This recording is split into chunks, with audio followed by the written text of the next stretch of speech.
Hello दोस्तों, आप सबका फिर से स्वागत कर रहा हूँ एक नए टॉपिक के साथ। आज का आपका टॉपिक क्या होगा? हेडेक।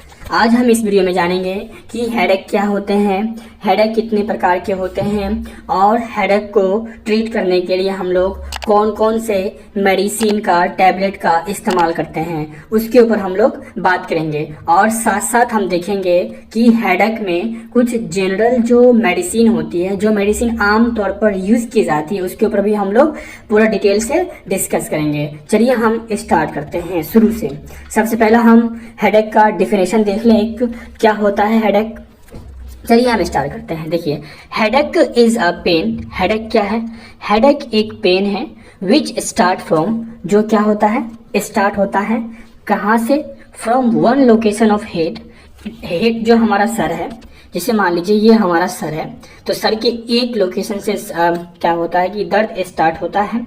और वो दर्द क्या होता है, या तो वो दर्द उस लोकेशन में फिक्स हो जाएगा, या तो वो दर्द वहीं पे होगा। जैसे देखिए यहाँ पे देखिए एक साइड में आपको दर्द दिख रहा है, यहाँ पे आपको क्या बोलते हैं दिमाग के आगे दिख रहा है, और आपको यहाँ देखिए तो यहाँ पूरे सर में दर्द दिख रहा है। देखिए यहाँ पे इसकी अगर हम बात कर लें, इस वाले में तो यहाँ एक साइड दिख रहा है, ये पूरे सर में दिख रहा है, ये बीच में दिख रहा है, और ये आपका टेंशन से हो रहा है। देखिए, तो जो ये अभी मैंने डिफिनेशन क्या बताया कि हेडेक एक दर्द है। हेडेक जो है एक दर्द है सर का, जो क्या होता है, स्टार्ट होता है हमारे सर के, जो हमारा मस्तिष्क है उसके एक हिस्से से दूसरे हिस्से तक वो फैल भी सकता है, और क्या बोलते हैं वहाँ पे वो फिक्स भी हो सकता है, जिसको हम लोग क्या कहते हैं, हेडेक कहते हैं। देखिए वही हिंदी में लिख रखे हैं कि सिर दर्द एक ऐसा दर्द है जो सिर पे एक स्थान से शुरू होता है, फिर ठीक भी हो सकता है, या सिर के विभिन्न हिस्सों तक फैल भी सकता है। इसको हम लोग क्या कहते हैं, हेडेक कहते हैं, सर का दर्द कहते हैं। ये क्लियर है? अब हम कुछ एक पॉइंट और देख लेते हैं इसमें। दूसरा पॉइंट क्या है हमारा, some time headache start both side of the head. कभी कभी क्या होता है, जो हेडेक है वो हेड के दोनों साइड स्टार्ट हो जाता है, इधर भी और इधर भी, यानी आगे भी पीछे पूरे सर में, यानी कि दोनों साइड क्या होता है, स्टार्ट हो जाता है। ठीक है, अब हम देखते हैं इसके टाइप्स। हमने डिफिनेशन देख ली, इंट्रोडक्शन देख लिया, अब हम हेडेक के कुछ टाइप्स के ऊपर हम लोग बात कर लें। तो जो हेडेक्स की टाइप की हम बात कर लें, तो सबसे पहला आपका टाइप वो कौन सा है, प्राइमरी हेडेक। कौन सा है आपका, प्राइमरी हेडेक। तो चलिए प्राइमरी हेडेक के ऊपर हम लोग बात कर लेते हैं। प्राइमरी हेडेक क्या होता है? देखिए, primary headache is automatic develop due to hyper activity of head muscles and blood vessels. ठीक है, जो प्राइमरी हेडेक है वो क्यों होता है, वो क्या कब होता है, जब हम अपने मसल से या हेड से क्या होता है कि हम कोई हाइपर एक्टिविटी करते हैं, कोई मेहनत का काम, कोई ज़्यादा मेहनत वाला काम करते हैं, जिससे कि क्या होता है हमारा बॉडी के मसल्स के ऊपर इफेक्ट पड़ता है, जो हमारा ब्लड वेजल्स है वो उसके ऊपर भी इफेक्ट पड़ता है, जिसकी वजह से क्या होता है, हमें हेडेक होता है। वही मैंने हिंदी में लिख दिया है कि प्राथमिक सिर दर्द की मांसपेशियों और रक्त वाहिनियों के अतिरिक्त अतिक्रिया के कारण स्वचालित रूप से विकसित होता है। मतलब कि जैसे कि जो हमारा हेड मसल्स है, जो हमारे जो मस्तिष्क का जो मसल्स मांसपेशी है, उस पर ज़्यादा हाइपर एक्टिविटी लगती है। उसके बाद जो हमारा ब्लड वेजल्स है उस पर ज़्यादा प्रेशर लगता है, जिसकी वजह से क्या होता है, हमें प्राइमरी हेडेक होता है। क्लियर है? अब हम नेक्स्ट देखते हैं। It is due to changes of chemical activity of brain. ये क्यों होता है, जो हमारा ब्रेन है उसके अंदर क्या होता है, जो केमिकल की चेंजेस की जो एक्टिविटी है उसमें क्या होती है, थोड़ी गड़बड़ हो जाती है। यानी कि it is due to changes of chemical activity of brain. जो ब्रेन में जो केमिकल होता है ना, केमिकल का जो ट्रांसफॉर्मेशन होता है, जो केमिकल वहाँ पे होती है, उसमें चेंजेस हो जाता है, जिसकी वजह से क्या होता है, हमें प्राइमरी हेडेक होता है। अब प्राइमरी हेडेक के टाइप्स देख लेते हैं हम लोग। प्राइमरी हेडेक से हमें कौन कौन सा सर दर्द होता है, तो मिग्रेन होता है, बहुत ज़्यादा सर दर्द, क्लस्टर्स होता है, और टेंशन हेडेक होता है।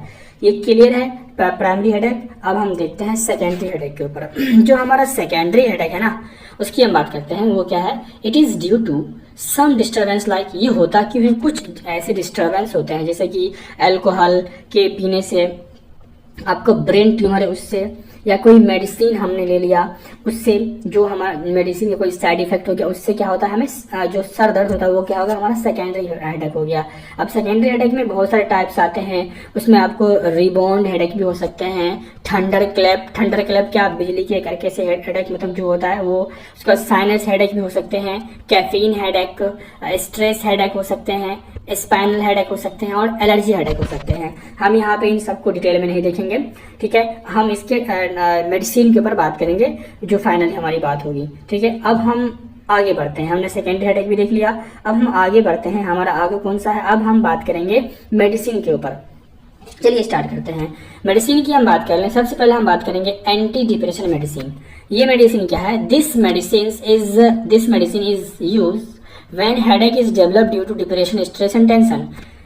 एंटी डिप्रेशन मेडिसिन हम कब लेंगे, जब हमें हेडेक होता हो किसी डिप्रेशन की वजह से, किसी स्ट्रेस की वजह से या कोई टेंशन की वजह से। जब हमें हेडेक हो तो हम कौन सा मेडिसिन लेंगे, एंटी डिप्रेशन मेडिसिन लेंगे हम, ठीक है। अब ये एंटी डिप्रेशन मेडिसिन एग्जांपल क्या है, नॉरट्रिप्टाइलिन, ये आपका एंटी डिप्रेशन मेडिसिन नॉरट्रिप्टाइलिन।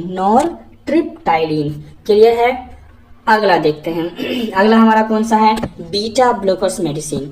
आप कहोगे सर यहाँ सर दर्द में बीटा ब्लॉकर्स का क्या काम, तो जो बीटा ब्लॉकर्स मेडिसिन होते हैं वो सर दर्द में भी हेल्प करते हैं। इनका काम देखिए हम, this type of medicine is use to blood pressure.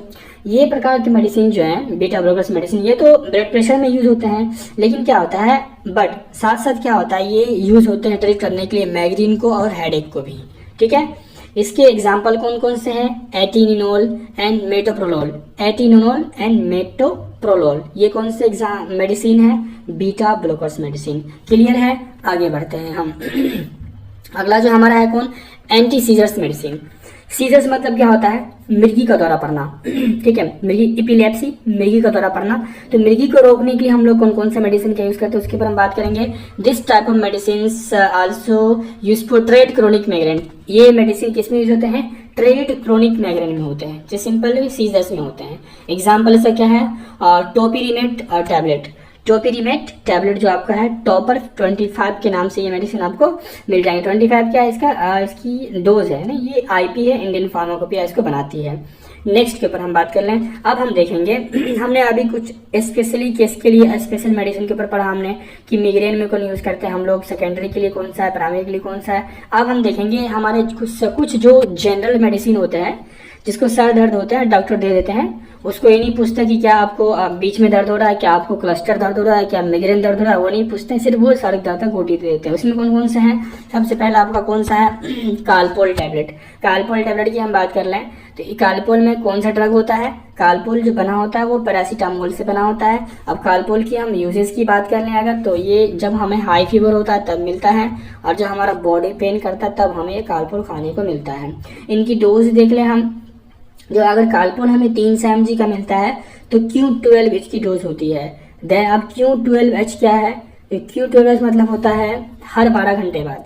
Q12H मतलब हर 12 घंटे के बाद हमें ये टैबलेट लेनी होगी। 500 mg की बात करें उसमें भी उसका वही डोज है, 600 mg में भी वही डोज है। अगला मेडिसिन देख लेते हैं हम। अगला मेडिसिन कौन सा है, डिस्प्रिन। सबने खाया होगा डिस्प्रिन, सबने देखा भी होगा, बहुत ही जनरल मेडिसिन है इंडिया में। इसकी जो फॉर्मेशन होती है किससे होती है, एस्प्रिन नाम के ड्रग से होती है, ठीक। इनकी यूजेस क्या होती है, हेडेक में होती है, मिग्रेन में होती है और पीरियड्स पेन में होती है। देखा जाए तो पार्टिकुलर रूप से खास रूप से जो है जो डिस्प्रिन टैबलेट है, जो एस्प्रिन है, वो पेन के केस में ही यूज होते हैं, दर्द के केस में ही इसको हम लोग यूज करते हैं। इनके डोज के ऊपर हम बात कर लें अगर, तो अगर हम ये 100 mg का लेते हैं तो Q12H भी हो सकता है और Q8H भी हो सकता है। मतलब क्या कि हर 12 घंटे में भी खा सकते हैं और हर 8 घंटे में भी खा सकते हैं, जो आपको डॉक्टर ने बताया हो। और 3 से 25 mg का हो उसको भी आप हर 12 घंटे में एक टैबलेट खा सकते हैं। ये क्या है, डिस्प्रिन। अब हम अगला देखते हैं। अगला हमारा कौन सा है, कम्बिफ्लेम टैबलेट। इसको भी आपने अच्छी तरीके से देखा होगा, खाया भी होगा, बहुत ही फेमस टैबलेट है हमारे भारत का। जो इसमें कौन कौन सी ड्रग होती है, आइबुप्रोफेन एंड पैरासीटामोल। ये आइबुप्रोफेन और पैरासीटामोल के कंपोजिशन से मिलकर ये बनता है। इनकी यूजेस देख लें, इनकी यूजेस बहुत है। जब जॉइंट पेन होता है तब, मिग्रेन में, हेडेक में और पीरियड पेन में। इसको भी कह सकते हैं जो पार्टिकुलर रूप से जो है, ये भी क्या है, दर्द के लिए ही ये कम्बिफ्लेम टैबलेट हम यूज करते हैं। बहुत ही प्रसिद्ध टैबलेट है भारत के अंदर। अब हम जब लास्ट टैबलेट के ऊपर बात करें वो कौन सा है, डायनापार टैबलेट। आपने इसको भी देखा होगा। ये सब मैं एक जनरल मेडिसिन के ऊपर बात कर रहा हूँ, जो कि हर मेडिसिन स्टोर पे आपको मिल जाएंगे, मेडिकल स्टोर पे, ठीक है। डायनापार टैबलेट, इनकी जो ड्रग है वो कौन से, डिक्लोफेनेक सोडियम एंड पैरासीटामोल से बनकी है डायनापार टैबलेट बनता है। यूजेस की बात कर ले हम तो बैक पेन में यूज करते हैं, आफ्टर सर्जरी और हेडेक। ये भी क्या है, पेन के केस में यूज करते हैं। इनकी डोज देख लें, अगर ये 50 mg का आता है तो हम हर 12 घंटे में एक टेबलेट ले सकते हैं। 75 mg का भी वही डोज है और 100 mg का भी वही डोज है। हर प्रत्येक 12 घंटे में टेबलेट हम खा सकते हैं। तो ये थे आज के लेक्चर। मैं उम्मीद कर सकता हूँ कि ये वीडियो आपके लिए हेल्पफुल होगा, ठीक है। वीडियो को लास्ट तक देखने के लिए आपका बहुत बहुत धन्यवाद। अगर आपको वीडियो पसंद आए, वीडियो आपके लिए हेल्पफुल है, तो वीडियो को लाइक शेयर सब्सक्राइब करना न भूलें। मिलते हैं एक नए वीडियो के साथ, तब तक के लिए आपका बहुत बहुत धन्यवाद।